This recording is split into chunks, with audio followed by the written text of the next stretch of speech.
नमस्कार दोस्तों, आप सभी का मेरे YouTube चैनल ज्ञान सागर में बहुत बहुत स्वागत है।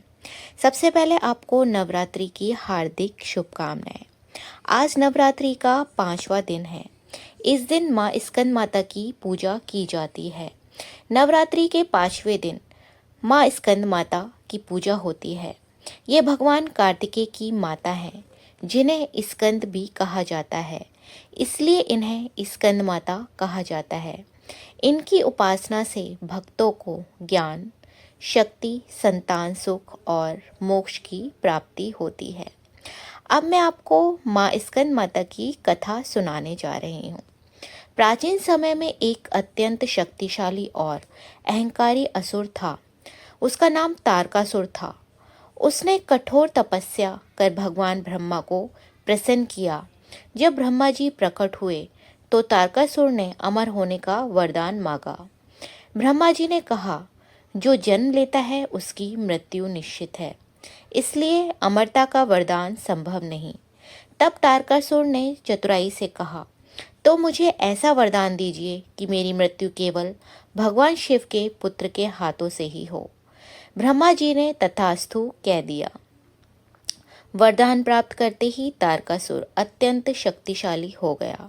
उसे पता था कि भगवान शिव तपस्या में लीन है और उनका विवाह नहीं हुआ है, इसलिए उनका कोई पुत्र नहीं होगा। इस सोच के साथ उसने तीनों लोकों में आतंक मचाना शुरू कर दिया। देवता, ऋषि मुनि और मनुष्य सभी उसके अत्याचारों से त्रस्त हो गए। उसने इंद्रलोक पर भी आक्रमण कर दिया और देवताओं को पराजित कर दिया। सभी देवता मिलकर माँ पार्वती के पास गए और उनसे प्रार्थना की कि वे भगवान शिव को पति रूप में प्राप्त करें और एक ऐसे पुत्र को जन्म दें जो तारकासुर का अंत कर सके। माँ पार्वती ने इस कार्य के लिए कठोर तपस्या शुरू की। उन्होंने वर्षों तक तप किया, कभी केवल फल खाए, कभी जल ही त्याग दिया और अंततः कठोर से कठोर तपस्या करके भगवान शिव को प्रसन्न किया। माँ पार्वती के भक्ति से प्रसन्न होकर भगवान शिव ने उन्हें पत्नी रूप में स्वीकार किया। दोनों का विवाह बड़े ही धूमधाम से संपन्न हुआ। इस विवाह में समस्त सृष्टि ने आनंद फैल गया, क्योंकि अब ऐसी शक्ति का जन्म होना था जो अधर्म का अंत करेगी। कुछ समय बाद भगवान शिव और माँ पार्वती के पुत्र के रूप में भगवान कार्तिकेय का जन्म हुआ। उन्हें स्कंद, कुमार, मरुगन आदि नामों से भी जाना जाता है। बाल्यकाल से ही कार्तिकेय अत्यंत तेजस्वी, वीर और बुद्धिमान थे। उन्होंने कम उम्र में ही शस्त्र विद्या और युद्ध कौशल सीख लिया। जब कार्तिकेय युवा हुए तब देवताओं ने उन्हें तारकासुर से युद्ध करने के लिए आमंत्रित किया। भयंकर युद्ध हुआ। तारकासुर अपनी शक्ति के कारण बहुत प्रबल था, लेकिन कार्तिकेय की वीरता और दिव्य शक्तियों के सामने वह टिक नहीं सका।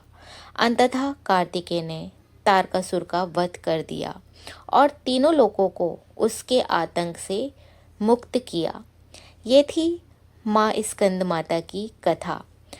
अब स्कंद माता का महत्व क्या है? जब कार्तिकेय ने विजय प्राप्त की तब माँ पार्वती को स्कंद माता के नाम से जाना जाने लगा। माँ स्कंद माता का स्वरूप अत्यंत शांत और करुणामयी होता है। वे अपने भक्तों को माँ की तरह स्नेह देती हैं और उनकी सभी इच्छाएं पूर्ण करती हैं। माँ कमल के आसन पर विराजमान रहती हैं, इसलिए इन्हें पद्मासना देवी भी कहा जाता है। इनके 4 हाथ हैं। दोनों हाथों में कमल पुष्प धारण करती हैं। एक हाथ में भक्तों को आशीर्वाद देती हैं। एक हाथ में बाल रूप में भगवान कार्तिकेय को गोद में लिए रहती हैं। इनका वाहन सिंह है। अब पूजा का क्या महत्व है? इस दिन पूजा करने से क्या होता है? माँ स्कंद माता की पूजा करने से संतान सुख की प्राप्ति होती है, परिवार में सुख शांति आती है, मानसिक शांति और आध्यात्मिक उन्नति मिलती है, मोक्ष का मार्ग प्रशस्त होता है। जो भक्त सच्चे मन से माँ की आराधना करते हैं उनके जीवन में सभी बाधाएं दूर होती हैं। जब माता का आप पूजन करेंगे तो आप माता का मंत्र भी इस दिन पढ़ें। इस दिन आपको पूजा किस तरह से करनी चाहिए।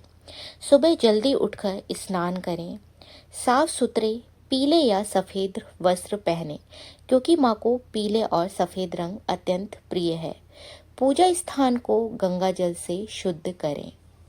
माँ स्कंद माता की प्रतिमा रखें, कमल के या पीले फूल रखें, रोली, चंदन, अक्षत आदि रखें। दीपक घी का ही जलाएं, धूप, अगरबत्ती आदि से माँ की पूजा करें। फल और मिठाइयाँ रखें। माँ को केला अत्यंत प्रिय है, भोग में केला जरूर रखें। एक कलश में जल भरकर अपने पास रखें और एक नारियल रखें। कलश पर स्वास्तिक बनाएं, माँ के पास स्थापित कर दें। माँ का ध्यान करते हुए जय माँ बोलें। माँ की रोली कुमकुम से तिलक करें। माँ की रोली और घंटी थोड़ी देर के लिए जरूर बजाएं। अंत में माँ की पूजा का समापन आप आरती के साथ करें क्योंकि माँ प्रेम और श्रद्धा की भूखी हैं।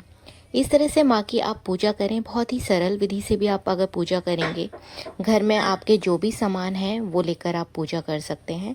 माँ हर तरीके से हर स्थिति में आपसे प्रसन्न है। तो आपको इस तरह से माँ के 5वें स्वरूप की पूजा करनी है। यदि आपको मेरा चैनल अच्छा लगे तो प्लीज़ मेरे चैनल को लाइक, शेयर और सब्सक्राइब करिए। नोटिफिकेशन आइकन पर क्लिक ज़रूर कर दीजिएगा जिससे मेरे ये वाले इस तरह के वीडियोस आप लोगों तक पहुंच पाएँ। जय माता दी।